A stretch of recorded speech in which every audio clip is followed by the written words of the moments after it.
दोस्तों आज की हमारी इस वीडियो में हम डिस्कस करने वाले हैं एक बहुत ही इम्पोर्टेंट पोएम को जो हर एक एग्जामिनेशन के लिए बहुत इंपॉर्टेंट है, चाहे वो TGT, PGT, LT grade, KVS, NVS या नेट के एग्जाम हो, उन सभी में इस पोएम का एक अलग ही महत्व है, इंपॉर्टेंस है। इस पोएम का नाम है दोस्तों ode to the west wind. ये बहुत ही इंपॉर्टेंट पोएम है जिसको लिखा है पीवी शैले ने। दोस्तों हम हर बार की तरह सबसे पहले इस पोएम के की फैक्ट्स को डिस्कस करेंगे और उसके बाद इसकी लाइन बाय लाइन एक्सप्लेनेशन को डिस्कस करेंगे। तो शुरू करते हैं इसके की फैक्ट्स से। सबसे पहला की फैक्ट है ode to the west wind is P B Shelley's ode in 5 section in terza rima. देखिए पहले ही लाइन में, पहले ही की फैक्ट में आपको कई चीजें जानने के लिए मिलेंगी कि ode to the west wind जो है, पहली बात ये किसने लिखी है, पीवी शैले ने लिखी है, ठीक है। और जोनर जो है इसका ये एक ओड है, ठीक, क्या है, एक ओड है और इसको 5 सेक्शंस में लिखा गया है और इसके अंदर पीवी शैले ने दोस्तों टर्जर रीमा का प्रयोग किया है, मतलब 3 लाइन के स्टैंजा का प्रयोग इसमें किया है। This poem has 5 sections of 14 lines, means each section of the poem is its own sonnet। इसका मतलब यह है दोस्तों, इस पोएम के अंदर जैसा कि मैंने आपको बताया था 5 सेक्शंस हैं और हर एक सेक्शन के अंदर कितनी लाइन है, 14 लाइन है, ठीक है। और 14 लाइन किसके अंदर होती हैं, सोनेट के अंदर होती हैं, यानी कि इस पोएम का हर एक सेक्शन अपने आप में एक क्या है, सोनेट है। लेकिन मैंने यहां पर बताया था आपको टर्जर रीमा में लिखी गई है, तो अगर टर्जर रीमा के हम 4 जोड़े या 5 जोड़े बनाएं तो 14 लाइन तो तब भी नहीं होती। तो मैं आपको बता देता हूं दोस्तों, पीवी शैले ने 3 लाइन के 4 सेक्शंस को प्रयोग किया है, जिसमें वो 12 लाइन हो जाती हैं और 2 लाइन की एक कपलेट है दोस्तों, जिससे मिलकर ये 14 लाइंस बन जाती हैं, ठीक है। इस तरह से आपको हर एक स्टैंजा मिलेगा कि जिसमें 3 लाइनों के 4 स्टैंजा मिलेंगे आपको, जो 12 लाइन होती हैं, और 2 लाइन का एक स्टैंजा मिलेगा। बढ़ते हैं आगे दोस्तों। Every section has fixed rhyming scheme. देखिए हर एक सेक्शन की अपने आप में, हर एक सोनेट की अपने आप में क्या है, एक फिक्स राइमिंग स्कीम है इस पोएम के, जो है ABA, BCB, CDC, DED and EE। देखिए यहां पर ये 2 लाइन का स्टैंजा जो है उसकी EE राइमिंग स्कीम होगी पांचों के पांचों सेक्शंस की। बाकी पांचों के सेक्शन की जो 3 लाइन के स्टैंजा होंगी उनकी राइमिंग स्कीम ये वाली होगी।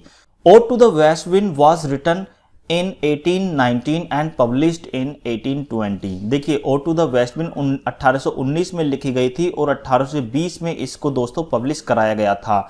The genre of the poem is ode and 17 lines long. देखिए इसका जोनर अगर आपसे पूछा जाए तो ये एक ओड है और इस पोएम के अंदर 70 लाइनें हैं। देखिए मैंने आपको बताया था कि 14 लाइन के 5 सेक्शन हैं, तो मिलके कितनी लाइन हो गई, 70 लाइन हो गई। The theme of the poem is death and rebirth. इस पोएम की जो थीम है वो है दोस्तों डेथ एंड रीबर्थ। ये थे सारे के सारे इसके की फैक्ट्स। अब दोस्तों शुरू करते हैं हम इसकी लाइन बाय लाइन एक्सप्लेनेशन को। देखिए यहां पर ये जो फर्स्ट लिखा हुआ है इस सेक्शन का नाम है, जहां पर दोस्तों मैंने आपको बताया था कि इस पोएम के अंदर कितने सेक्शंस हैं, 5 सेक्शंस हैं और पांचों के सेक्शन जो हैं अपने आप में एक सोनेट है। तो हम सबसे पहले सेक्शन से पढ़ना स्टार्ट करेंगे। O wild west wind thou breath of autumn's being. यहां पर देखिए वेस्ट विंड को क्या बोला है, वाइल्ड बोला है। पीवी शैले ने वेस्ट विंड को वाइल्ड जो बोला है वो इसलिए बोला है कि ये एक ऐसी हवा है जिस पर काबू नहीं पाया जा सकता। और ये किसका हिस्सा है, ओटम का हिस्सा है, पतझड़ के मौसम का हिस्सा है ये पश्चिमी हवा। Thou from whose unseen presence of leaves that are driven. यहां पर वो कहते हैं कि तुम्हारी अनसीन प्रेजेंस से, मतलब हवा को हम अपनी आंखों से नहीं देख सकते हैं, इसीलिए उसकी यानी कि हवा की जो प्रेजेंस है वो अनसीन है और वो अपनी अनसीन प्रेजेंस से लीव्स को क्या करती है, यहां से वहां फैला देती है। Like ghost from the enchanter's fleeing. वो किस तरह से फैला दी है, जिस तरह से साधु संत अपने मंत्रों से किसी भूत को भगा देते हैं, इसी तरह से लीव्स को ये हवा यहां से वहां भगाती रहती है। Yellow and black and pale and hectic red pestilence stricken multitudes. देखिए यहां तक की लाइनों का मतलब है दोस्तों कि ये पेड़ों की जो लीव्स हैं, पत्तियां हैं, वो पीली पड़ गई हैं, काली पड़ गई हैं और लाल पड़ गई हैं। और ये किसकी वजह से हुआ है? पेस्टिलेंस, ये किसी महामारी की वजह से हुआ है या फिर बीमारी की वजह से ऐसा हुआ है। इन पत्तियों में जो है क्या लग गई है? कोई ना कोई बीमारी लग गई है ऑटम का सीजन आने के बाद, जिसकी वजह से ये पत्तियां पीली पड़ गई हैं, काली पड़ गई हैं। ठीक है, इन पत्तियों को गिरने के बाद क्या होगा? एक बार फिर से नई पत्तियां पेड़ों पर आएंगी जब ये ऑटम का सीजन खत्म हो जाएगा। O thou who chariotest to their dark wintry bed. और यहां पर पीवी सैले इस वेस्ट विंड को कहते हैं कि तुम जो है इन पत्तियों का सारथी हो। कैसे? पहले तो इन पत्तियों को तुम पेड़ों से जमीन तक लेकर आती हो, है ना, और फिर उसको जमीन पर लाकर यहां से वहां फैला देती हो। तो तुम इन पत्तियों का क्या हो? सारथी हो। आई होप यहां तक आपको समझ में आया है। बढ़ते हैं दोस्तों आगे। The wind seeds where they lie cold and low, each like a corpse within the grave, until thine azure sister of the spring shall below। इन 3 लाइनों का मतलब है दोस्तों, जिस तरह से तुम पत्तियों को यहां से वहां फैला देती हो, उसी तरह से तुम बहाकर ले जाती हो। किस चीज को? सीड्स को। सीड्स क्या होते हैं दोस्तों? बीजों को। बीजों को बहाकर ले जाती हो और छोड़ देती हो ऐसी जगह पर जहां पर वो पड़े रहते हैं। किस तरह से? कोल्ड पड़े रहते हैं, ठंडे पड़े रहते हैं और नीचे, लो मतलब नीचे दब जाते हैं। वो ऐसी जगह पर उन बीजों को ले जाकर छोड़ देती है जहां पर वो बीज ठंडे और नीचे पड़े रहते हैं और उन पे एक मिट्टी की लेयर होती है वो जम जाती है। किस तरह से दोस्तों? कोर्प्स का मतलब होता है दोस्तों क्या? Dead body. जिस तरह से डेड बॉडी होती है एक ग्रेव में, इस तरह से वो बीज पड़े हुए होते हैं। ग्रेव के ऊपर क्या होती है दोस्तों? मिट्टी। तो उसी तरह से बीजों के ऊपर भी मिट्टी आ जाती है। और कब तक ये बीज ठंडे पड़े रहते हैं? Until thy azure sister of the spring shall blow. जब तक तुम्हारी, एजियोर का मतलब होता है नीले आसमान में। ठीक है, एजियोर का मतलब वैसे तो ब्लू होता है, लेकिन ब्लू कोई हवा तो हो नहीं सकती, आसमान नीला होता है। ठीक है, तो जब तक तुम्हारी सिस्टर जो स्प्रिंग विंड है ना, स्प्रिंग में चलने वाली ईस्ट विंड है, पूर्वी हवा है, जब तक वो नहीं आ जाती तब तक ये बीज ठंडे ही पड़े रहेंगे। और जब ये जो ईस्ट विंड है आ जाएगी तो ये बीज क्या हो जाएंगे? जमने स्टार्ट हो जाएंगे। Her clarion over the dreaming earth. Clarion होता है दोस्तों बाग।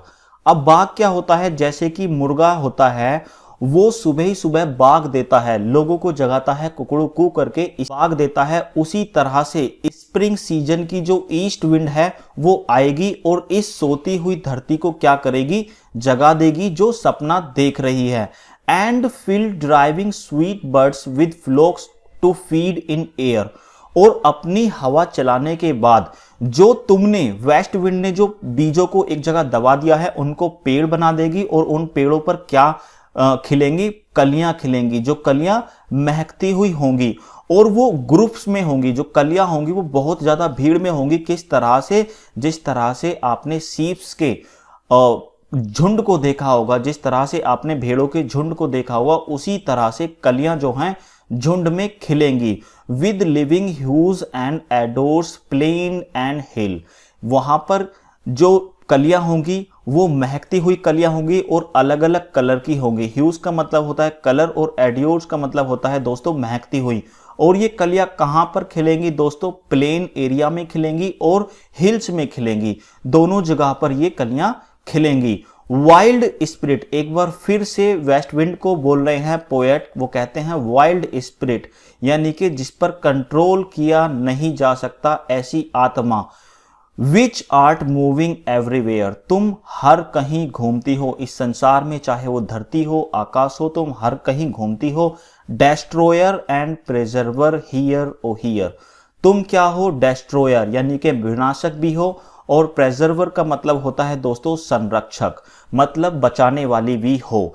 तो यहां पर उन जो वेस्ट विंड है उसने पत्तियों को, पेड़ों की पत्तियों को क्या किया? डेस्ट्रॉय किया, लेकिन बीज जो हैं उनको बचा लिया। इसी तरह से दोस्तों ये डेस्ट्रॉयर और प्रिजर्वर दोनों हैं।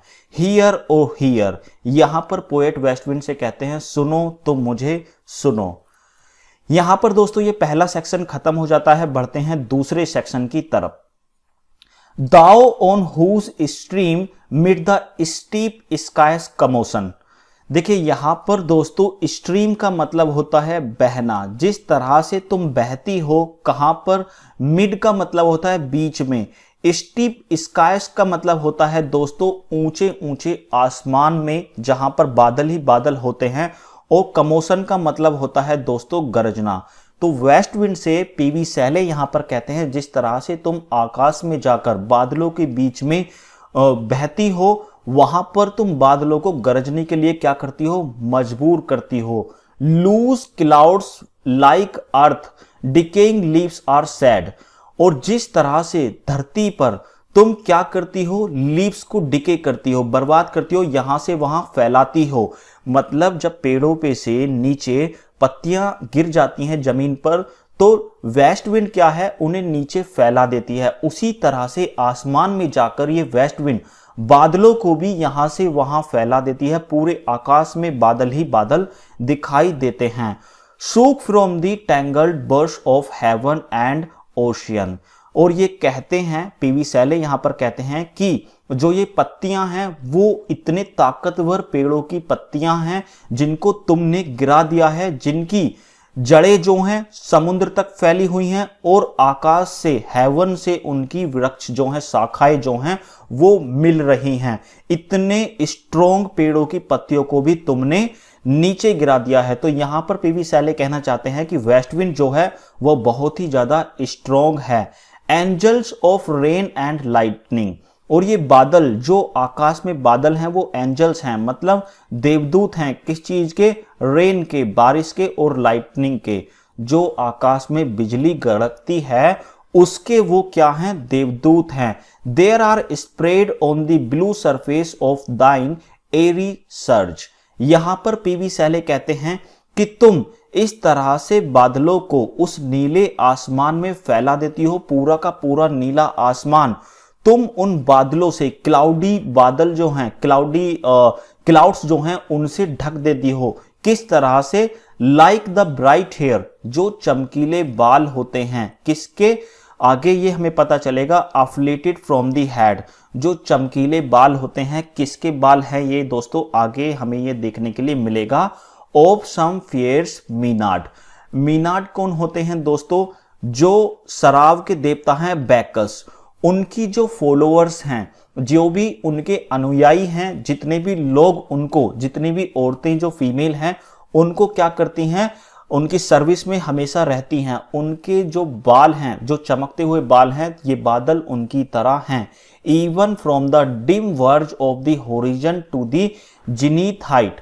और ये बादल तुम्हें देखने के लिए कहां तक मिलेंगे? देखिए, एक जगह ऐसी होती है जहां तक आपकी नजरें जाती हैं, और वहां नजरें जाकर हमें क्या दिखता है कि धरती और आकाश का मिलन हो रहा है। ठीक है, तो जो निचला हिस्सा है, बादलों का निचला हिस्सा है, और बहुत ही ऊपरी हिस्सा जो है, वहां तक ये बादल भरे हुए होंगे।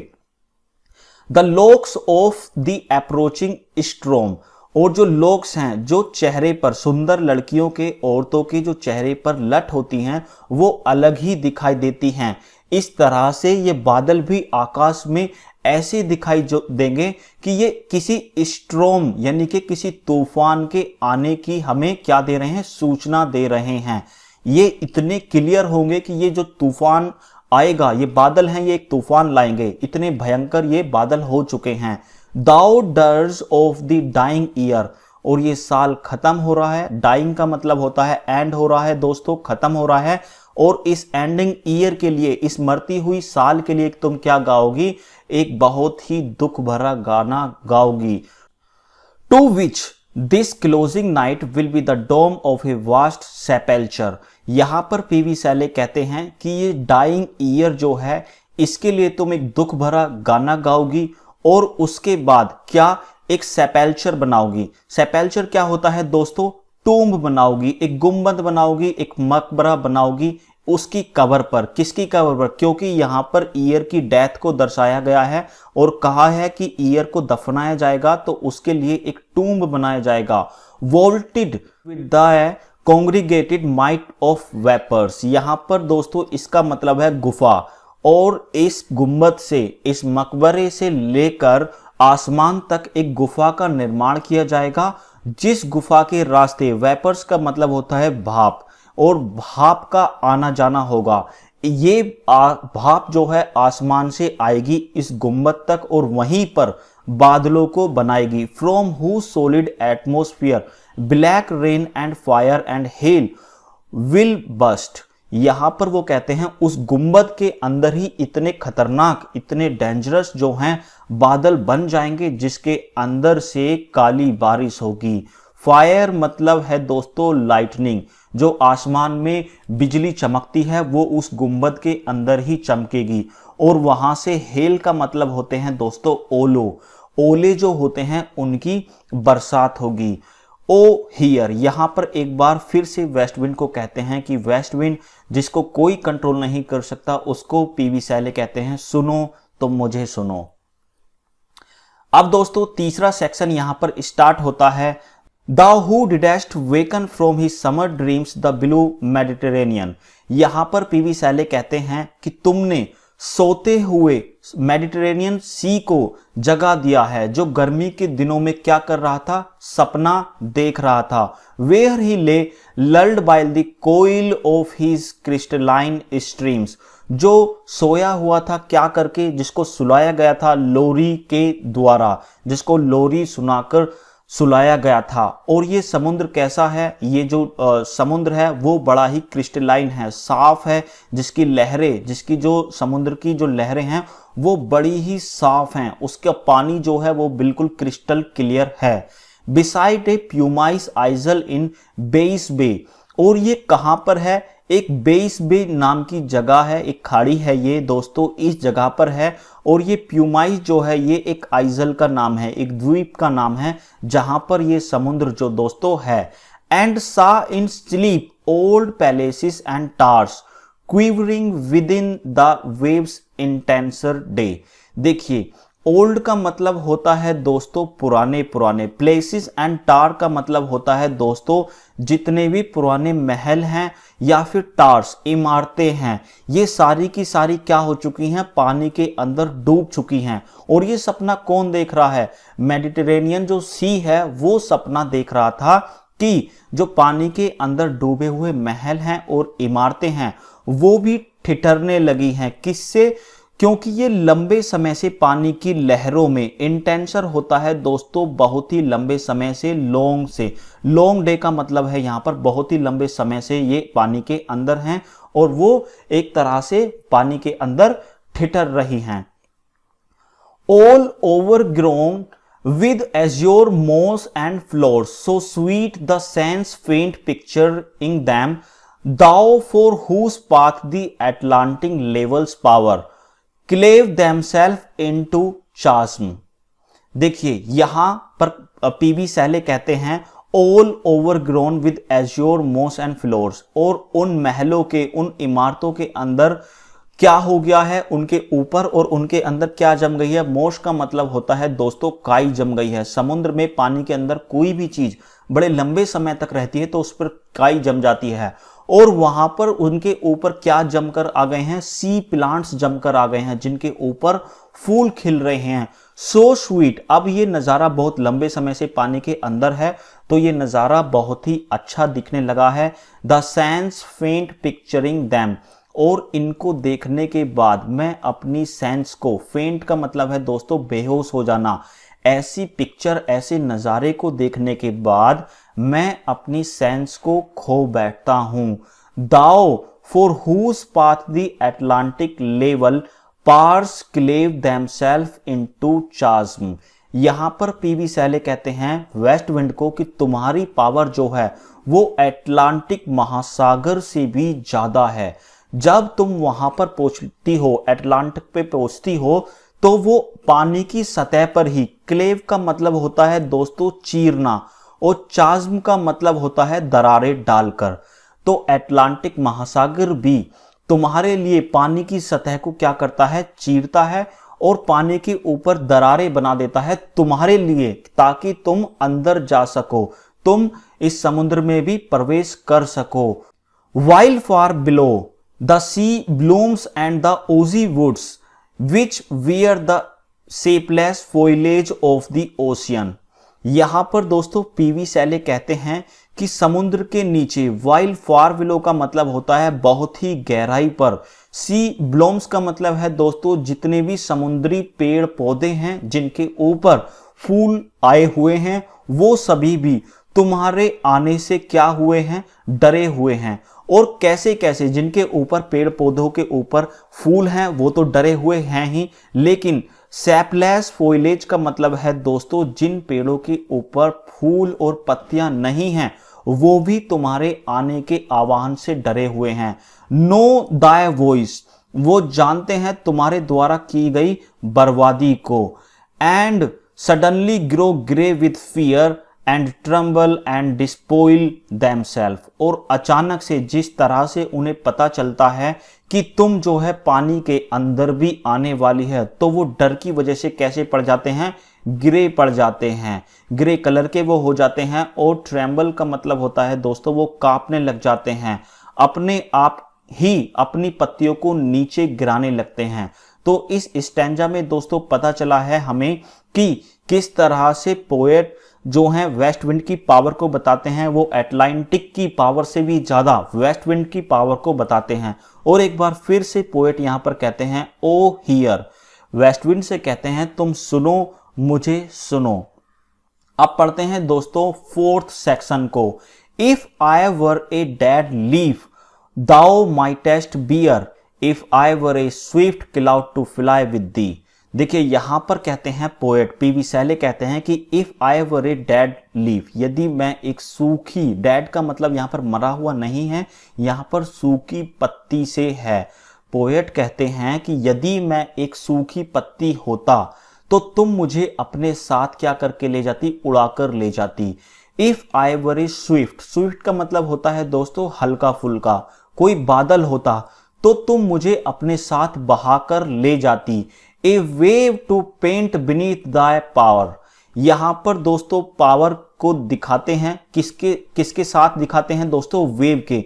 एक वेव भी पेंट होता है दोस्तों कांपना, कि जो एक वेव है, एक लहर है, वो भी तुम्हारी ताकत के सामने क्या करती है, कांपने लगती है। And share the impulse of the दाय स्ट्रेंथ, और वो शेयर करती है, क्या करती है, तुम्हारी पावर को अपने साथ शेयर करती है। और इंपल्स का मतलब है दोस्तों इंस्पिरेशन लेती है, दाय स्ट्रेंथ तुम्हारी ताकत से। जो वेव्स होती हैं वो वेव्स तभी बनती हैं जब उनके पीछे हवा जो है वो ताकत लगाती है। पीवी सैले यहां पर कहते हैं कि तुम्हारी ताकत से जितनी भी वेव्स हैं वो कांपेंगी और बड़ी बड़ी लहरों में बदल जाएंगी। ओनली लेस फ्री देन दाओ ओ अनकंट्रोलेबल, वो कहते हैं कि कितनी भी बड़ी ये लहरें हो जाएं, कितनी भी तेजी से ये बहने लग जाएं, लेकिन इन पर तुम काबू कर सकती हो। और तुम जो हो वो कैसी हो, अनकंट्रोलेबल हो, तुम पर कोई काबू नहीं पा सकता। If even I were as in my boyhood, यहां पर पोएट कहते हैं कि जब मैं अपनी चाइल्डहुड में था, जब मैं अपने बचपने में था, तब मैं तुम्हारी तरह आजाद था, अनकंट्रोलेबल था, मैं भी यहां वहां कहीं भी घूम सकता था। एंड कुड बी, यानी कि मैं यहां वहां जहां चाहे घूम सकता था, लेकिन मेरा अब बचपना नहीं है, अब मेरा बचपना क्या हो चुका है, बीत चुका है। द कॉमरेड ऑफ दाय वंडरिंग ओवर हेवन, और जब मेरा बचपन था तो हम क्या बन सकते थे, मित्र बन सकते थे। कॉमरेड का यहां पर दोस्तों मतलब है हम मित्र बन सकते थे, और मेरे ऊपर भी कोई कंट्रोल नहीं था और तुम्हारे ऊपर भी कोई कंट्रोल नहीं है, तो हम घूम सकते थे कहां पर, एक साथ दोनों हेवन में, यानी कि आकाश तक घूमकर आ सकते थे। As then when to outstrip thy speed scarce seemed a vision, और अगर मैं तुम्हारे साथ आसमानों में दौड़ता तब भी, आउटस्ट्रिप का मतलब होता है दोस्तों पीछे नहीं छोड़ पाता। पोएट कहते हैं कि यदि मैं तुम्हारे साथ आसमान में दौड़ता तो भी तुम्हारी स्पीड जो है इतनी ज्यादा है, वो उसको मैं पकड़ ही नहीं पाता, तुम मुझसे आगे निकल जाती। स्कार सीम ए विजन, और अब मेरे लिए, अब तो मैं बड़ा हो गया हूं, अब ये मेरे लिए एक सपना है, एक विजन है। I would never have striven. Striven का दोस्तों मतलब होता है संघर्ष करना। जिस तरह से मैं अब संघर्ष कर रहा हूं अपनी जवानी के दिनों में, इस तरह से मैं बचपन में कभी भी संघर्ष नहीं करता था। किस तरह का संघर्ष? एज दस, इस प्रकार का संघर्ष, विद दी इन प्रेयर इन माई शोर नीड। शोर का मतलब यहां पर है दोस्तों कष्टदायक जो दिन चल रहे हैं अभी पीवी सैले के, उस समय में पीवी सैले इस हवा से, इस वेस्ट विंड से क्या कर रहे हैं? प्रेयर कर रहे हैं, प्रार्थना कर रहे हैं। वो कह रहे हैं कि अगर मैं अपने बचपन में होता तो मुझ पे भी कोई कंट्रोल नहीं था, मैं भी कहीं भी घूम सकता था, लेकिन अब मेरी जवानी के दिनों में मैं ऐसा नहीं कर सकता। मेरे ऊपर जिम्मेदारियों का बहुत ज्यादा बोझ है, तो मैं इसीलिए तुमसे प्रार्थना करता हूं, O lift me as a wave, a leaf, a cloud. मुझे भी तुम उठा लो। किसकी तरह? एक वेव की तरह, जिस तरह से समुद्र में जो वेव उठती हैं उनकी तरह उठा लो। लीफ की तरह, जिस तरह से सूखी पत्तियां होती हैं उनको तुम बहुत ही ऊंचाई तक उड़ा कर ले जाती हो, उसी तरह से मुझे उठा लो। और क्लाउड की तरह, जिस तरह से आसमान में तुम बादलों को यहां से वहां फैला देती हो, पूरे नीले आसमान में क्लाउडी बादल जो हैं, क्लाउडी क्लाउड्स जो हैं वही नजर आते हैं, उसी तरह से मुझे उठा लो। क्यों ऐसा पीवी सैले कहते हैं? I fall upon the thorns of life. ये है दोस्तों, थ्रोन्स का मतलब होता है कांटे, लेकिन यहां पर इसका मतलब है परेशानी। पीवी सैले जो हैं अपने लाइफ में बहुत ही परेशानी से गुजर रहे हैं, बहुत ही परेशानी भरे दिनों से गुजर रहे हैं। आई ब्लीड, और ऐसा लग रहा है धीरे धीरे उनके शरीर से रक्त, जो ब्लड है वो बहने लग गया है, और जो जिम्मेदारियां हैं वो पीवी सैले की इतनी ज्यादा बढ़ गई हैं, उनके जीवन में अब कोई भी आनंद नहीं रह गया है। उनको लग रहा है कि धीरे धीरे उनका जीवन जो है वो समाप्त हो रहा है। A heavy weight of hours has changed and board. यहां पर पीवी सैले कहते हैं कि समय ने मेरे ऊपर इतना ज्यादा बोझ डाल दिया है, इतनी ज्यादा जिम्मेदारी डाल दी है कि मैं उसी में बंधकर रह गया हूं। अब मेरी जिंदगी में कोई भी ऐसो आराम नहीं बचा है। लेकिन वन टू लाइक दी, लेकिन मैं एक समय था जब तुम्हारे ही जैसा था। वेस्ट विंड से कह रहे हैं पीवी सैले कि एक समय था जब मैं तुम्हारे ही जैसा था, टेमलेस, जिसके ऊपर कोई भी कंट्रोल नहीं था, मैं पूरी तरह से स्वतंत्र था। एंड स्विफ्ट एंड प्राउड, और मुझे भी अपने ऊपर क्या फील होता था? प्राउड फील होता था। ये सेक्शन जो है दोस्तों लास्ट सेक्शन है। यहां पर पीवी सैले बहुत ही अच्छी तरह से डिस्क्राइब करते हैं इस सेक्शन को। मेक मी दाय लायर। लायर दोस्तों मैंने आपको पढ़ाया था, एक म्यूजिकल इंस्ट्रूमेंट होता है, जब मैंने आपको लिरिक के बारे में बताया था, ठीक है। तो लायर एक म्यूजिकल इंस्ट्रूमेंट है। पीवी सैले वेस्ट विंड से कह रहे हैं कि तुम मुझे एक म्यूजिकल इंस्ट्रूमेंट की तरह उपयोग करो, मुझे जो है तुम म्यूजिकल इंस्ट्रूमेंट बना लो। इवन एज द फॉरेस्टिस्ट, जिस तरह से तुम जंगलों में जाती हो, जंगलों में जाने के बाद बहुत तेज बहती हो तो पेड़ों की पत्तियां नीचे गिर जाती हैं और वो पत्तियां एक आवाज करती हैं, जिस तरह से वो संगीत की तरह आवाज करती हैं, तो मुझे भी एक म्यूजिकल इंस्ट्रूमेंट तुम बना लो। What if my leaves are falling like its own? और तुम देखोगी जिस तरह से पेड़ों से तुम्हारे बहने से पत्तियां अपने आप नीचे गिरने लगती हैं, उसी तरह से जब तुम मुझे म्यूजिकल इंस्ट्रूमेंट बना लोगी, कोई म्यूजिकल उपकरण जो है बना लोगी, तो मेरे अंदर से भी एक ऐसा ही संगीत निकलेगा, एक ऐसा ही संगीत तुम्हें सुनने के लिए मिलेगा। The tumult of the mighty harmonies will take from both a deep. यहां पर बोथ का प्रयोग हुआ है दोस्तों फॉरेस्ट के लिए और पीवी सैले के लिए, मतलब म्यूजिकल इंस्ट्रूमेंट के लिए। ये कहते हैं कि तुम्हारा जो ओटम का गाना है वो कैसा हो जाएगा? माइटी हो जाएगा। किस वजह से वो माइटी हो जाएगा? क्योंकि मैं एक तो जो म्यूजिकल इंस्ट्रूमेंट हो गया और फॉरेस्ट में जो आवाजें आती हैं वो दोनों मिलकर, हार्मनीज का मतलब यहां पर है तुम्हारे गाने को और भी क्या बना देंगे? ताकतवर बना देंगे। स्वीट दो इन सैडनेस, और ये गाना वैसे तो सैडनेस का होगा, क्योंकि पतझड़ के मौसम में गाया हुआ ये गाना है, ये सैडनेस का होगा, लेकिन सुनने में ये फिर भी कैसा लगेगा, स्वीट लगेगा। Be thou spirit fierce my spirit, be thou me impetuous one. यहां पर दोस्तों पीवी सैले वेस्टविंड से कहते हैं कि तुम आओ और मेरी आत्मा में मिल जाओ, जिसके बाद हम दोनों की आत्मा मिलकर क्या बन जाएगी, बहुत ही ज्यादा पावरफुल बन जाएगी। इम्पैचुअस का मतलब होता है दोस्तों जिस पर कोई भी कंट्रोल नहीं पा सके, वो एकदम वाइल्ड हो जाएगी फिर, ठीक है। तो आगे बढ़ते हैं इस पोयम में दोस्तों।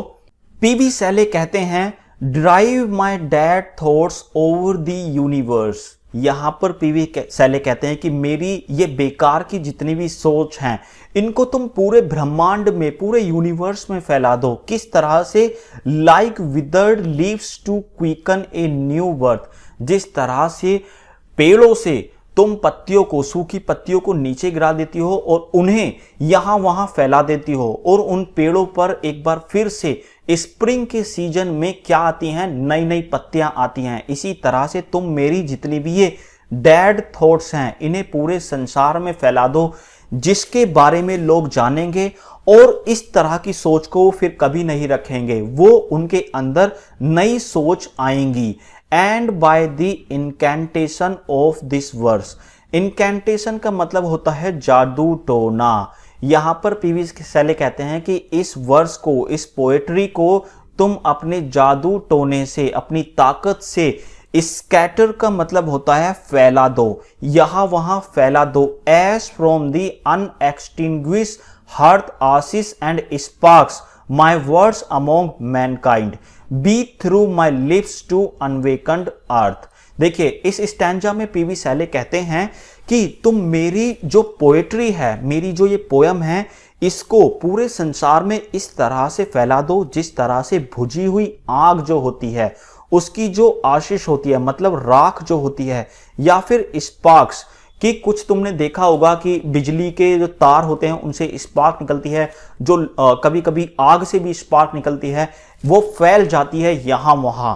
इस तरह से मेरी पोएट्री ये लोगों के बीच में फैल जाए और लोगों को बताए कि एक बार जब कोई चीज पुरानी हो जाती है, वो मर जाती है, उसके बाद नई चीजों का जो है जन्म जरूर होता है। The trumpet of A prophecy, यहां पर पीवी सैले कहते हैं कि ये सारी की सारी वर्स को तुम लोगों को अपने शब्दों में बताओ, और ये जो तुम बताओगे ये शब्द तुम्हारे क्या होंगे, एक प्रोफेसी साबित होंगे, एक भविष्यवाणी साबित होंगे। O wind if winter comes can spring be far behind. यहां पर दोस्तों वेस्ट विंड से पीवी सैले कह रहे हैं कि यदि जो विंटर आई है तो स्प्रिंग का सीजन क्या ज्यादा पीछे रह गया होगा, क्योंकि तुमने देखा होगा कि जब पेड़ों से पत्तियां गिर जाती हैं, जब पतझड़ का मौसम होता है तो सारी चीजें जो हैं सूख जाती हैं, उन पे जो पत्तियां हैं, फूल हैं, वो मुरझाकर गिर जाते हैं। लेकिन जैसे ही स्प्रिंग सीजन आता है, ईस्ट विंड आती है, तो नई नई चीजों का जन्म होता है, पेड़ों पर नई नई कलियां खिलती हैं, पत्तियां आ जाती हैं, ठीक है, हरियाली ही हरियाली चारों तरफ दिखने लग जाती है। तो इस पोएम में बताया गया है कि एक बार कोई भी चीजें, किसी की डेथ हो जाए, कोई बेकार हो जाए, तो ऐसा नहीं है वो पूरी तरह से खत्म हो जाती हैं, नहीं, उनके बाद इनका रीबर्थ होता है, फिर से एक बार जन्म होता है। तो दोस्तों ये थी पीवी सैले की ode to the west wind. I hope आप लोगों को समझ में आई होगी। मिलते हैं एक और नए लेक्चर में, तब तक के लिए जय हिंद।